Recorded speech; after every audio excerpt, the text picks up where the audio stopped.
Okay, welcome back to Jackson Times Podcast. Today, we're here to talk about the situation in Iran, and we're here with someone who has lived under the regime and wants to talk more about their experience and what's going on with the protests happening in Canada and internationally all over the world. So, starting off, could you kind of explain what the situation is to teach others? Sure, absolutely. So one of the first things I wanted to talk about was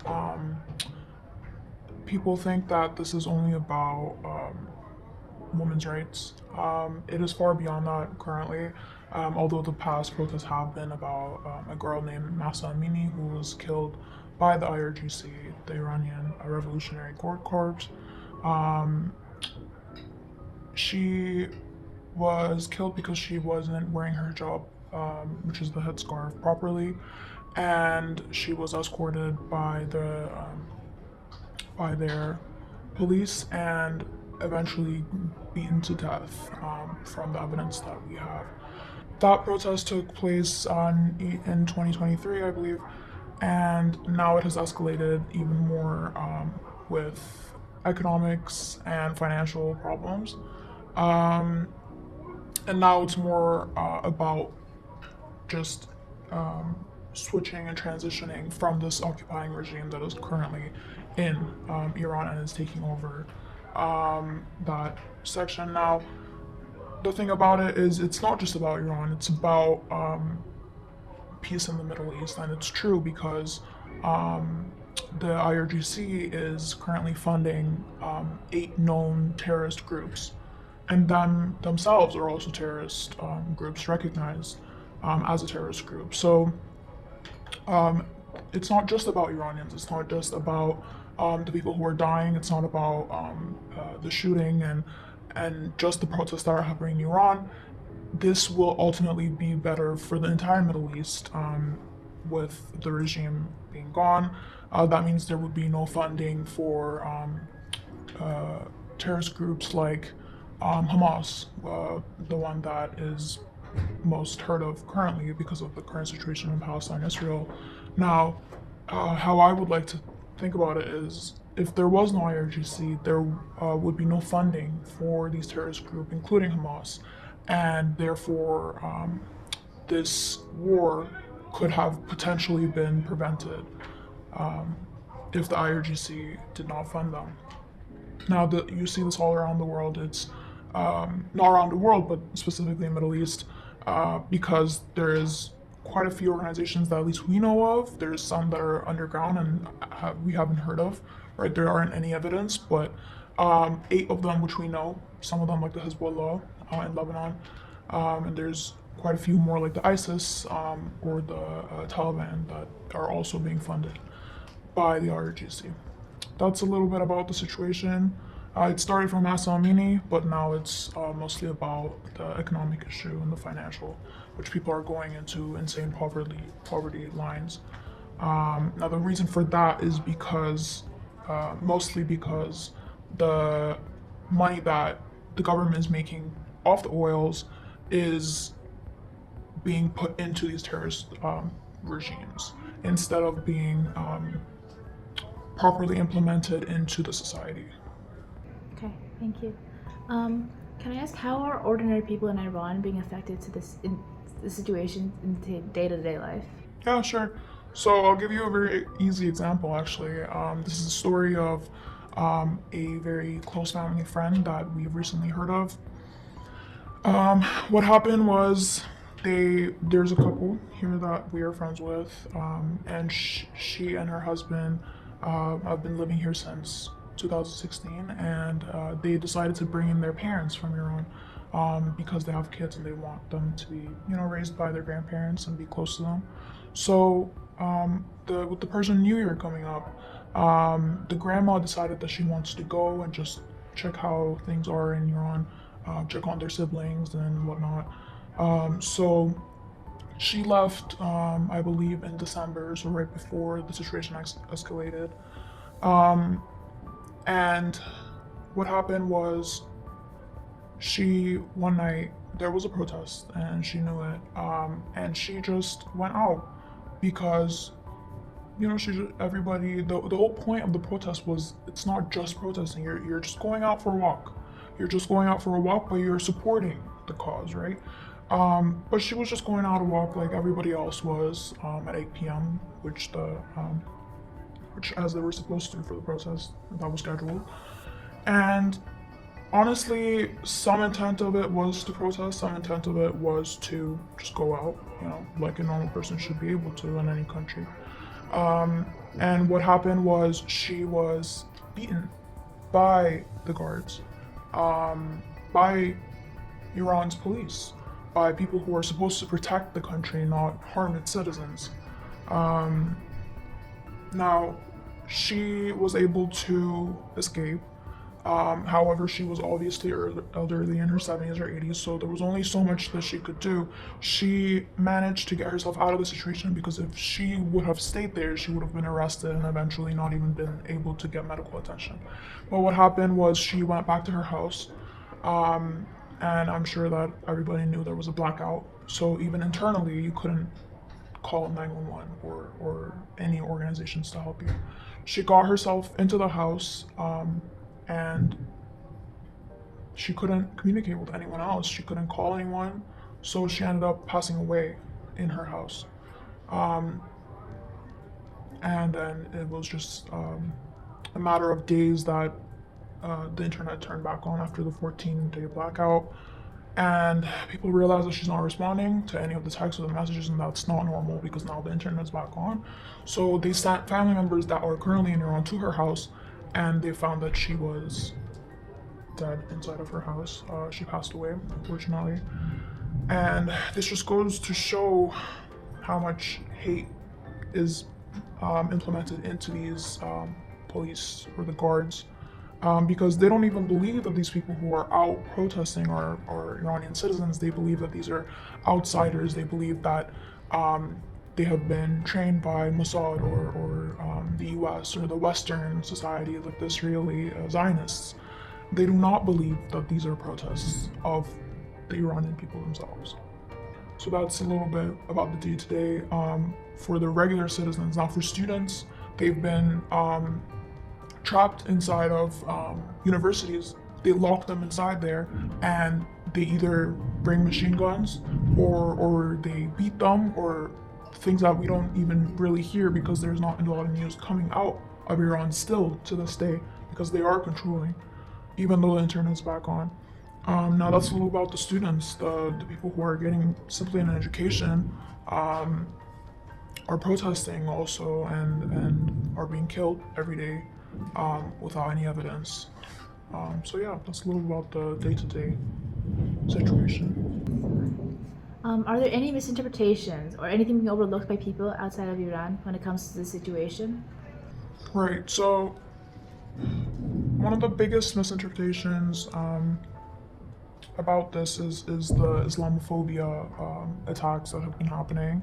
Now, although Iranians' religion was never to begin with Islam, we are Zoroastrians. We have been Zoroastrians for thousands of years. However, we got occupied by the Arab nation a long time ago, and therefore Islam became a part of us. And today there are a lot of Iranian Muslim, and also we have a lot of Jewish as well as a lot of Zoroastrian still, or even Catholic or Christian faith Iranians. Now, the reason why we say that we do not like the Islamic regime is not because of Islam itself, it's because of this ideology that they would like to think Islam is. Now, they are using this effect of saying that we are with the religion. However, this is not Islam. This is not what Islam should be. And this is not a good look for how they are interpreting Islam. Although they are slightly different in terms of their religion itself, because they are of Sharia faith instead of Sunni, which are two different categories of Islam. But still, Islam is not about what they are essentially doing. Now, even like Islam should be a choice. This is what we are trying to say, right? Islam should be a choice whether you want to cover yourself as a woman, have the hijab, and be a Muslim, or if you don't want to cover yourself and still be Muslim, which we see here in our school as well. That's totally fine as well, right? But they are essentially killing the Iranian citizens, saying that no, this is the only way. You have no other option. This is the only way that you're going to be able to live. Now, this is not the only thing. There's LGBTQ plus members who are also being affected by this. They are killing them just for being, gay or lesbian or part of the LGBTQ plus community. And it's just like, why? They have done nothing wrong. They are not criminals. They are not wrongdoers, right? They are perfectly fine. They're serving their country. They're attending universities, and this is exactly the misconception about these protests, that we hate Islam. This is not the case.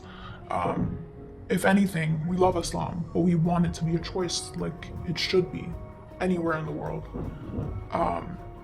That's probably the biggest misconception. Now, there's parts of it where they talk about these protests not supporting Palestine, right? But that's not even the case, because as Iranians who are currently under a religious terrorist regime, we for sure understand how it is like to be run by a religious terrorist regime, which Hamas is. So, if anything, we understand the Palestinian people. We want them to have, to be free, to be free of Hamas, essentially. We completely understand that, but my main argument is that the RGC is funding Hamas, and part of it essentially is why the war happened. And in terms of the Persian Israeli people that are currently, there's a lot of Iranian Persian members living in Israel, because all those years ago, all those Jewish identifying citizens of Iran had to move because there was no other way. So yeah. Could you talk about your experience under the regime? Yeah, of course. So I attended, a school in Iran. I was born there and I lived there till I was about 11, and I moved in the 5th grade. In those 5 years that I was living there, obviously you have a uniform. You are forced to wear a hijab, even though the age that you are supposed to start wearing a hijab is actually 9 years old, which is in 3rd grade. But they made us, as 7-year-olds, wear the hijab. We had no understanding of why. We just thought that it was normal. So they sent us in full gear, head to toe covered, with just our faces being out. And that's a little about the uniform that we're supposed to wear. Now, they made us, learn about how to be a correct Muslim, how to read Arabic, because the Quran is in Arabic. And they taught this book of rules that you were supposed to follow as a Muslim in Iran. And they would teach us these prayers, because when you're a Muslim, you pray 5 times a day. And me personally, I did not like it. As a 7-year-old, I didn't understand why I have to be speaking a language that isn't mine. Now, Arabic is a pretty hard language to learn, especially when you're that young, right? So, and you don't understand why. Like, you don't understand why it isn't a choice, that you are forced to do this at such a young age. I personally, to this day, never learned how to pray, because it was so forced upon me that I pretended to know how to pray, but never actually understood or even learned, for that matter. And one day, I wasn't properly covering myself with showing my ankles, not even the hijab, not even showing my arms or chest. It was I was wearing too short of socks, and they could see my ankles, and therefore they got really mad. And this was, I think, a couple months prior to when I was trying to move to Canada. So they literally told me that we are going to expel you, and you can go wherever you would like, which they meant obviously Canada, because at the time they knew. Um, I had my first anxiety panic attack there, and I didn't know even what it was, but I was shaking and I was sweating and I was crying and I didn't know what was happening to me. It was hard to breathe, and she just kept going, right? Our principal, she just kept bashing and she didn't care. And essentially, I should have told my mom, but because of the ways that they were teaching me that this is such a wrong thing to do, I didn't even tell my mom because I would have at the time I thought that she wasn't even going to be on my side and she was going to say, oh, well, why weren't you covering yourself properly? But the truth was, if I had told my mom would have came and talked to them, be like, this is not okay. Why are you pressuring kids who aren't even yet of age, which is 9 years old? Well, at the time I was of age, but there was younger people than me in the schools. So that's a little bit to go about how they brainwash, how their system works, that you even don't even trust your parent to be able to tell them what happened at school. Um, and so you've engaged in some of the protests happening here in Canada, in Toronto. Could you explain why you decided to protest? Yeah, for sure. Well, it's mostly because I see what is happening and I see what is for the greater good. And I saw the news and I saw what was happening. And if people in Iran are brave enough, even though they don't have freedom of speech, even though they don't have organized protests, then who am I to not go support them? I have an obligation as a person who lives abroad, who is able to go, and protest in peace with the strong Persian community that lives in Toronto. Why not? I felt a huge role of responsibility. Now, it was during the time of my exams. I had my exam actually the day after one of the protests, but I went because I knew that ultimately there are things that are more important than just school. So I went. I went for an hour, even though it was, a couple more hours than that. It was like, I think 3 or 4, but I still went for an hour because I knew doing some would be better than doing none.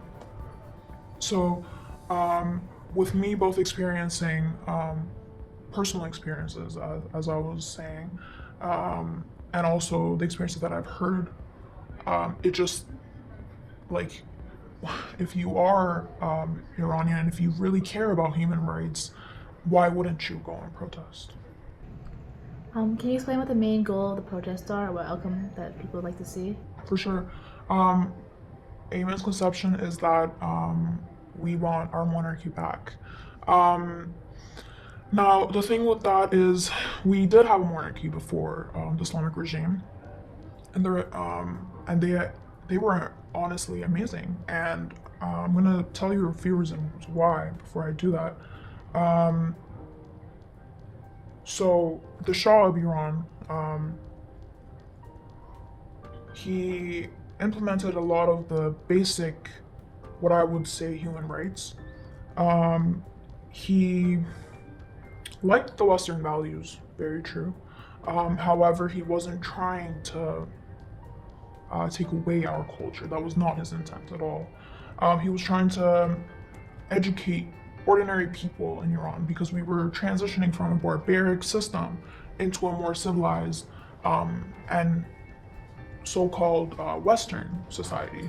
That meant that the exiled Shah's father, so the current, not Prince Reza Pahlavi, but his grandfather, implemented the first ever university in Iran, named Tehran University. Tehran is the capital, and it was first established, there, and it was open to the public for anyone who wants to go. Now, my brother attended this university, so it is still ongoing. Now, this was over, I believe, over 100 years ago. He established more hospitals in high quantities. He made vaccinations available to the public because there was a lot of contagious diseases, which at the time were very, very popular amongst women, and they were being killed. He made women's voting in elections legal before even the US did. He made the hijab voluntarily not a mandate. He made birth certificates for the first time ever for the public. It literally did not exist before the Shah was implemented into the government. Now, he established court systems. He made railways for transportation for the first time ever. Like, these were first introduced, I believe, a little bit over 100 years ago.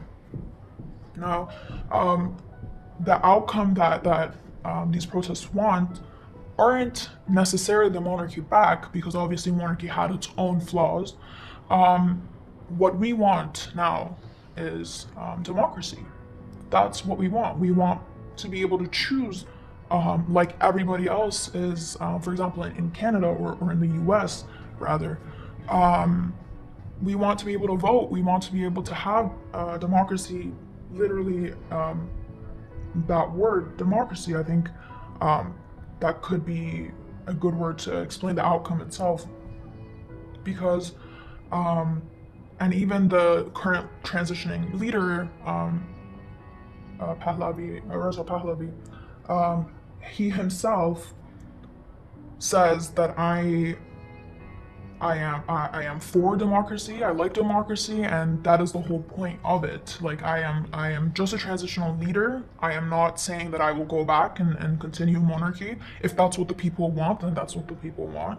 But people are, calling my name in the protests, and I am saying that I will obligate time for transition. He has, he has written these plans that he has for returning as well, which he has shared with the public. So that's the outcome. We want democracy. Thank you. Just before we end, is there anything else you'd like to say about any of these protests and the situation in Iran? Also, if I could get someone to say what the number count is after the protest, what the death toll has been? 36,500. People who have died during the protests? Yes, people in Iran. That is the number that we have been told, and even Donald Trump himself has used that number multiple times.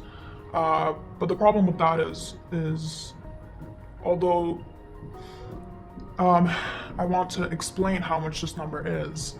Now, if you were to look at the Holocaust, for example, on average, there was 15 to 16,000 people being killed every day. Now, this number that we are looking at, 36,500, was done in 2 days, right? Those 2 main days that there was protests. That number is more than how many people were killed in 2 days in the Holocaust. That is what we want people to understand. I'm not saying that this is a Holocaust, because it is not necessarily, the numbers don't seem that way because it is not ongoing. But people need to understand that these numbers that are coming out, like for example, the leaders of Iran think that it's only 3,500 people.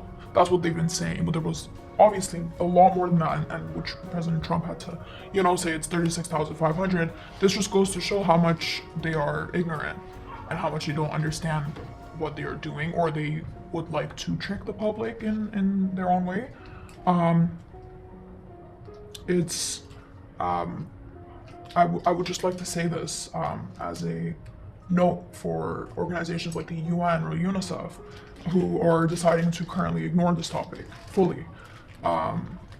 With the UN doing some things, but the UNICEF almost doing absolutely nothing. This will be written down in history books. They will forever be remembered as cowards if they do not act. And they will be remembered as organizations who are based on jokes forever. If they do not act, if they do not stand with the Iranian people today and in the upcoming months, they do not decide to change, they will be in the history books written as cowards forever. And they need to understand that. If that's a choice they're willing to make, then so be it. I think that's going to be everything. Thank you so much. Yeah, of course, thank you. Thank you so much for watching. This was the Jackson Times podcast. We were discussing the situation in Iran. Thank you so much for watching.